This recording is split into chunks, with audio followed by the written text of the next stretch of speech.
Hello साथियों, आप सभी का स्वागत है आपके भाई के यूट्यूब चैनल फ्यूचर वाला में।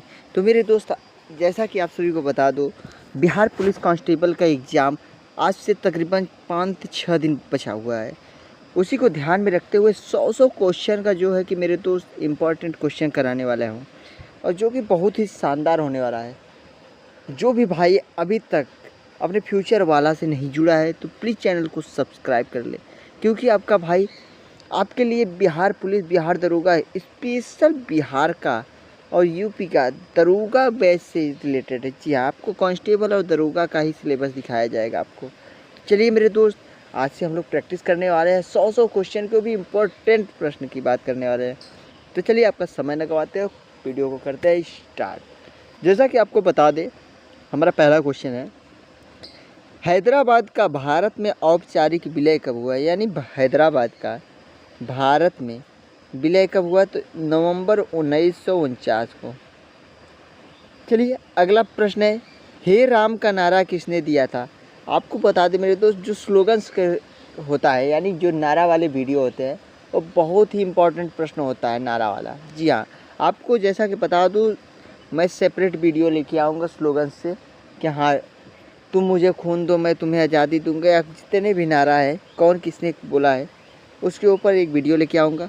लेकिन अभी के लिए फ़िलहाल देखते हैं प्रश्न कि हे राम का नारा किसने दिया है? तो महात्मा गांधी ने। अगला प्रश्न है मेरे दोस्त, हुमायूं के मकबरे में सबसे पहले चार दीवारी का निर्माण, यानी 4 दीवारी का निर्माण कराया गया था। इसका गुंबद सफ़ेद संगमरमर से बना हुआ है। इसका निर्माण किसने कराया था? तो इसका राइट आंसर हो जाएगा मेरे दोस्त हाजी बेगम ने। जी हाँ, एक बार और इस प्रश्न को देख लेते हैं। हुमायूं के मकबरे में सबसे पहले 4 दीवारी का निर्माण कराया गया था, और जो 4 दीवारी का निर्माण कराया गया था, इसका जो गुंबद था मेरे दोस्त, जो ऊपर गोला में बनाया गया था, उस सफ़ेद कलर का था और संगमरमर से बना हुआ था। तो इनका प्रश्न है मेरे दोस्त कि इसका निर्माण किसने कराया था? तो इसका राइट आंसर वह हो जाएगा हाजी बेगम ने। जी हाँ, हाजी बेगम ने। अगला प्रश्न देखते हैं, हिस्टोरिया जो सेंट अगस्टिन को समर्पित है, उसका लेखक कौन था? तो इसका लेखक हो जाएगा मेरे दोस्त हिस्टोरिया, हिस्टोरिका नहीं है मेरे दोस्त। हिस्टोरिका होगा तो उसका अलग हो जाएगा, इसका होगा अरुसियस। अगला प्रश्न देखते हैं, हिंदुओं पर से जजिया कर किस मुग़ल बादशाह ने समाप्त किया था? तो अकबर ने। तो वही में प्रश्न बन जाएगा मेरे दोस्त कि हिंदुओं पर जजिया कर किसने लगाया था? तो चलिए आप लोग बताइएगा इसका आंसर। अगला प्रश्न देखते हैं, हाल ही में सरकार ने केन बेतवा नदी जोड़ परियोजना को मंजूरी दी है। जो केन बेतवा नदी है उसको मंजूरी दी है, जो है कि केन नदी किस ज़िले में होती है? तो जो केन नदी है मध्य प्रदेश में जबलपुर में पाई जाती है। जी हाँ। अगला प्रश्न देखते हैं मेरे दोस्त, हल्दी घाटी का युद्ध कब हुआ था? हल्दी घाटी का जो युद्ध था 18 जून 1576 को हुआ था। जी हाँ मेरे दोस्त, हल्दी घाटी का युद्ध 18 जून 1576, यानी कि मेरे दोस्त जो हल्दी था, हल्दी का एक घाटी होता है, यानी जहाँ हल्दी बोया जाता है। देखिए एक प्रकार से याद करने का बता रहा हूँ तरीका, हल्दी घाटी यानी हल्दी का एक समूह जहाँ पे हल्दी बोया जाता है। तो पूछ क्या रहा है मेरे दोस्त, इसको आंसर याद रखना है। 18 जून यानी से 18 जने मिल के 15 कुंटल और 76 किलो, जी हाँ 15 कुंटल 76 किलो बोरा में भर के लेके गए भाई। ठीक है, 18 कुंटल यानी 18 जून 18 जने 15 कुंटल 76 किलो हल्दी बोरा में भर के लेके गए। अगला प्रश्न देखते हैं मेरे दोस्त, हर्षवर्धन की मृत्यु के पश्चात कन्नौज पर किसका शासन था? तो इसका राइट आंसर हो जाएगा यशोवर्मन का। जी हाँ, यशोवर्मन। हर्षवर्धन की मृत्यु के पश्चात कन्नौज पर किसका शासन था? तो यशोवर्मन का। अगला प्रश्न देखते हैं, हरिश्चंद्र श्रेणी, सतमाला पहाड़ियाँ तथा बालाघाट श्रेणी किस राज्य में है? तो इसका राइट आंसर हो जाएगा महाराष्ट्र में। हरिश्चंद्र श्रेणी, सतमाला पहाड़ियाँ तथा बालाघाट श्रेणी किस राज्य में है? महाराष्ट्र में। हरियाणा के पहले मुख्यमंत्री कौन थे? तो पंडित भगवत दयाल शर्मा, 1966 से 1977। तो मेरे दोस्त आपको एक बात और बता देता हूँ, आप अगर बिहार का एग्ज़ाम देंगे, बिहार कांस्टेबल का, तो आप एक चीज़ याद रखिएगा कि आरजेडी नीतीश चच्चा सबको पूछते हैं कि मतलब यह कौन किस पार्टी से हैं, तो इसको याद में रखिएगा। तो इसका राइट आंसर हो जाएगा हरियाणा के पहले मुख्यमंत्री पंडित भगवत दयाल शर्मा थे। हड़प्पा सभ्यता के संपूर्ण क्षेत्र का आकार किस प्रकार का था? तो हड़प्पा सभ्यता के संपूर्ण क्षेत्र का आकार त्रिभुजाकार था, त्रिभुजाकार। अगला प्रश्न देखते हैं, हड़प्पा वासी किस वस्तु के उत्पादन में सर्वप्रथम थे? तो इसका राइट आंसर हो जाएगा कपास। कपास यानी रुई होता है मेरे दोस्त, रुई। अगला प्रश्न है, हड़प्पा कालीन सभ्यता की 4 सीमा चौकियाँ कौन सी थी?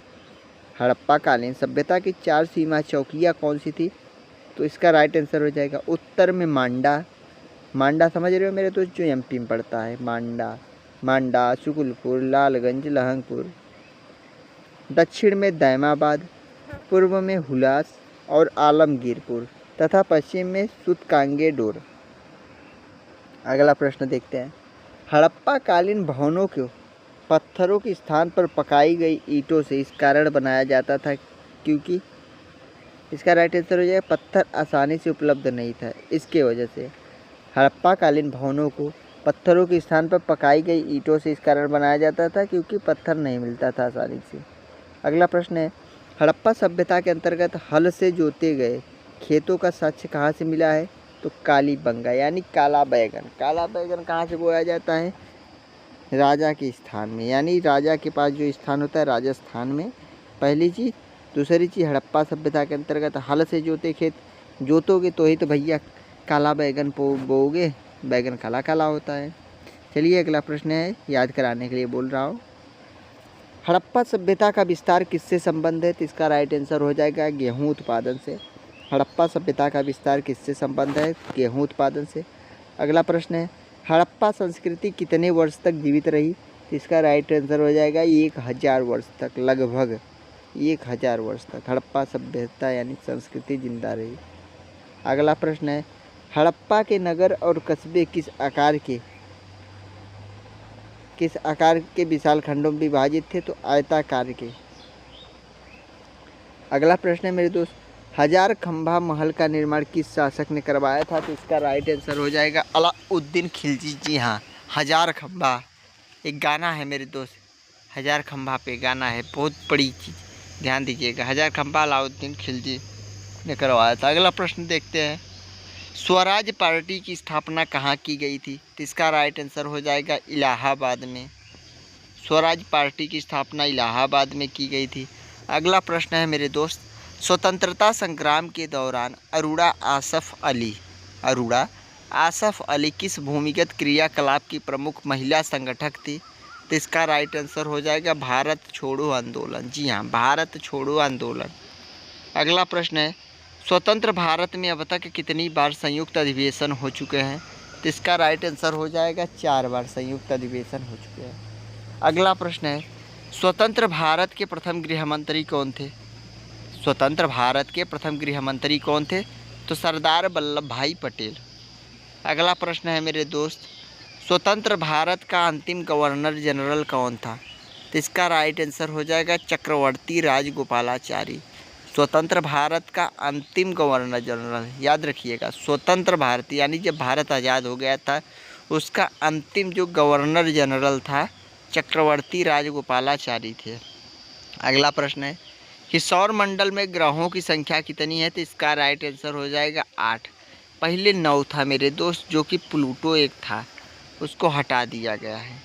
अगला प्रश्न है मेरे दोस्त, सैयद बंधुओं का पतन किसके समय में हुआ था? तो इसका राइट आंसर हो जाएगा मोहम्मद शाह। अगला प्रश्न देखते हैं दोस्त, सैंधव सभ्यता में निम्नलिखित में से किस वस्त्र में उल्लेख मिलते हैं? किस वस्त्र के उल्लेख मिलते हैं सैंधव सभ्यता में? तो सूती वस्त्र। जी हाँ, सूती।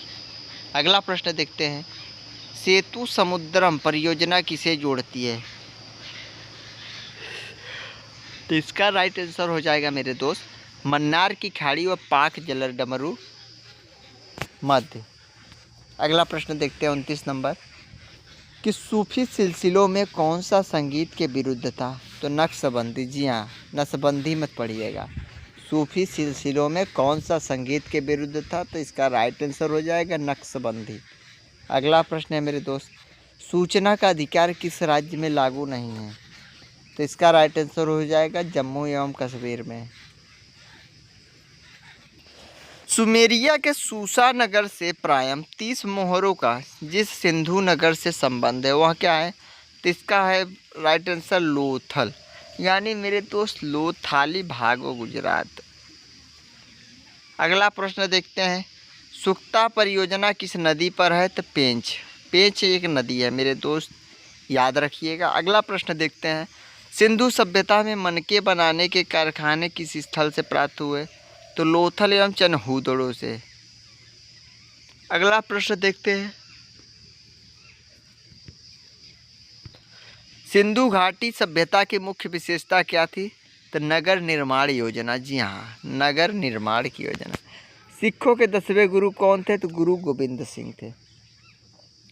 अगला प्रश्न देखते हैं दोस्त, सिक्किम को किस वर्ष भारतीय संघ में संयुक्त राज्य के रूप में शामिल किया गया? तो इसका राइट आंसर हो जाएगा 1974 में। जी हाँ, 1974 में। अगला प्रश्न देखते हैं, सिंधु सभ्यता में घोड़े के अवशेष कहाँ से प्राप्त हुए थे? तो सुतकोतड़ा। जी हाँ मेरे दोस्त, सुतकोतड़ा से, जिसको बोलते हैं सुरकोटदा बोलते हैं मेरे दोस्त। सिंधु सभ्यता में घोड़े के अवशेष यहीं से मिलते हैं।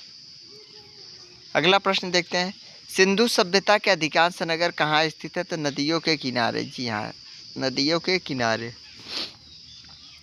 सिंधुवासी किस धातु का प्रयोग सबसे ज़्यादा करते थे? तो तांबा के। जी हाँ, तांबा के। सिंधु घाटी सभ्यता के विनाश के लिए किसे जिम्मेदार ठहराया गया है? तो बाढ़, सूखा, विदेशी आक्रमण, आर्यों का आगमन। अगला प्रश्न है मेरे दोस्त, सिंधु घाटी के लोग निम्नलिखित में से किस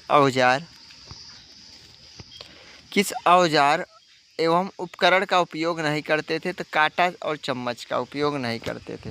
अगला प्रश्न देखते हैं, सार्वजनिक धन का संरक्षक किसे कहा जाता है? तो इसका राइट आंसर हो जाएगा नियंत्रक, महालेखा परीक्षक का।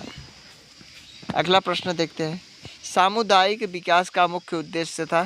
तो विकास में जनता का सहयोग सुनिश्चित करना। अगला प्रश्न देखते हैं दोस्त, 7वीं शताब्दी के पुष्यभूति वंश के राजा हर्षवर्धन के बारे में जानकारी किस ग्रंथ से मिलती है? तो हर्षचरित यानी सीयूकी की। अगला प्रश्न है, साइमन कमीशन भारत कब आया था? तो 1928 में आया था मेरे दोस्त। साइमन कमीशन वो आया, भारत आया था 1928 में। अगला प्रश्न है, सांची का स्तूप किसने बनवाया था? तो इसका राइट आंसर हो जाएगा अशोक ने। जी हाँ, सांची का स्तूप किसने बनवाया था? तो अशोक ने। अगला प्रश्न है, सर्वेंट्स ऑफ इंडिया सोसाइटी ने निम्नलिखित में से किस पत्रिका का प्रकाशन नागपुर से किया है? तो हितवाद से। जी हाँ, हितवाद से। अगला प्रश्न है,